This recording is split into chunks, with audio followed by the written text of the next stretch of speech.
வணக்க மக்களே. 30 மாணவர்களை ஒரு பாம்பிடம் இருந்து காப்பாற்ற தன் உயிரையே தியாகம் செய்த திருநாய். ஆத்மாவிற்கு அஞ்சலி. அனைவராலும் நேசிக்கப்பட்ட காளிக்கு பூக்களால் அலங்கரிக்கப்பட்டு வெள்ளை துணியால் போர்த்தப்பட்டு அவளது உடல் ஒரு தள்ளு வண்டியில் வைக்கப்பட்டு அடக்கம் செய்வதற்கு முன்பு கிராம மக்கள் ஊர்வலமாக எடுத்துச் சென்றனர். காளி எங்கள் குழந்தைகளை காப்பாற்றினாள் என்று அவர்கள் கூறினார். அவள் எங்கள் இதயங்களில் அழியாமல் நிலைத்திருப்பாள். திங்கட்கிழமை சுமார் 8:30 மணி அளவில் ஸ்ரீ ஜெகநாத் சிசு வித்யாலயா மந்திரி பள்ளியில் 30க்கும் மேற்பட்ட மலையர் வகுப்பு மாணவர்கள் தாங்கள் பள்ளியில் வெளியே அமர்ந்து இருந்த பொழுது ஒரு விஷப்பாம்பு ஆபத்தான முறையில் மிக அருகில் ஊர்ந்து வந்தது.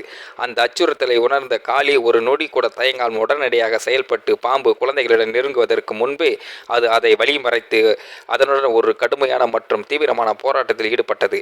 பாம்பு அதை மீண்டும் மீண்டும் தாக்கிய பொழுதிலும் காளி பின்வாங்க மறுத்தது.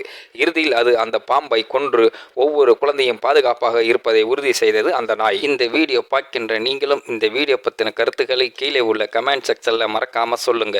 வீடியோ பிடித்திருந்தால் லைக் பண்ணிக்கிங்க, மற்றவங்களுக்கும் ஷேர் பண்ணிக்கிங்க, அப்படியே நம்ம சேனலையும் சப்ஸ்கிரைப் பண்ணிக்கிங்க. நன்றி, வணக்கம் மக்களே.